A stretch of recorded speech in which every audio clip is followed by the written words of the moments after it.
দেখবে গ্রীষ্ম হোক কিংবা বর্ষা কিংবা শীত, সেটা কিন্তু একটা পরিমাণে যদি থাকে তাহলে কিন্তু সেটা আমাদের পক্ষে সুবিধা হয়। শুধু আমাদের না, সবার পক্ষেই। যদি প্রয়োজনের থেকে বেশি হয়ে যায় সেটাই কিন্তু হয়ে যায় অনেক কষ্টদায়ক।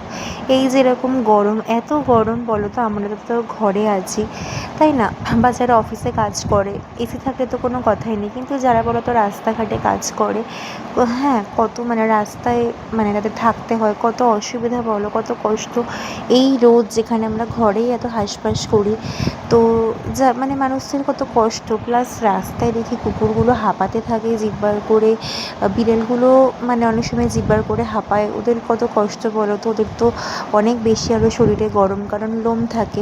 ঠিক আছে, আবার দেখো অপরদিকে শীতকালে দেখো যখন অতিরিক্ত শীত পড়ে রাস্তার কুকুর বিড়াল কত মরে যায়, শীতে কোলাপস হয়ে যায়, গরিব মানুষেরও কত কষ্ট, তাই না? এমনি তোমার শীতকাল অনেক আরামদায়ক, আমরা সারা বছর অপেক্ষা করি এই কারণ শীতকালে আমাদের যত ঘুরতে যাওয়া থাকে, পিকনিক থাকে, তাই না, খাওয়া দাওয়া, তারপরে পিঠে, মানে অনেক রকম জিনিস, তাই না? আর ভালো করে বেশ হজমও হয়ে যায়, ঠান্ডাটা অনেকটা আরাম। কিন্তু ওই অতিরিক্ত হয়ে গেলে অনেকটা কষ্ট দেয়। আর বর্ষার ক্ষেত্রেও তো তাই, অতিরিক্ত মাত্রায় বৃষ্টি হলে চাষবাসের ক্ষতি, কুকুর বিড়ালগুলো বন্যা হলে ভেসে যায়, কত কষ্ট। তাই মানে প্রয়োজন মতো হয় ভালো, কিন্তু কিছু করার নেই, প্রকৃতির সাথে আমাদের তো অ্যাডজাস্ট করতে হবে।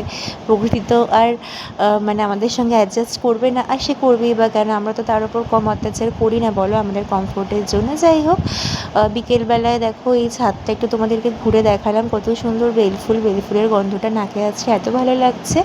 আর ওদিকে তো আমি জামা কাপড় কাচছিলাম, সব জামা কাপড়গুলো কেচে ড্রাই করে মেলে দিলাম। আর তোমরা দেখলে উচ্ছে গাছে উচ্ছে হয়েছে, আর উচ্ছের কিন্তু বেশ অনেকগুলো ফুল এসেছে।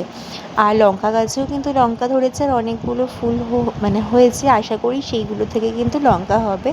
আর ডোডো কিন্তু ঘুমাচ্ছে, আমি সেই সুযোগে এই কাজগুলো এগিয়ে রাখি। আজকে তো ঘুমাতে ঘুমাতে অনেকটা দেরি হয়ে গিয়েছিলো, তো ঘুম থেকে উঠতে উঠতে না 7টা বেজে গিয়েছিলো। তারপরে তো ডোডোকে খাওয়ালাম, ও মনে হয় কোনো স্বপ্ন দেখেছে, খুব খ্যান খ্যান করছিল। তো যাই হোক, আমি তো বুঝতে পারছিলাম না কী হলো।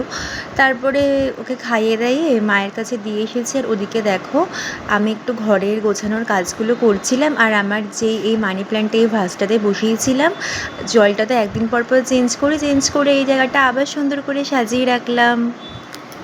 তারপর তো নিচে গেছিলাম, আমি আর শাশুড়ি মা চা খেলাম। আর ওদিকে দেখো ডোডো কাকে বিস্কুট খাওয়াচ্ছে বলো তো, এই বাঘ মামাটাকেও বিস্কুট খাওয়াচ্ছে, শুধু মাথায় দুষ্টু বুদ্ধি, এত দুষ্টু।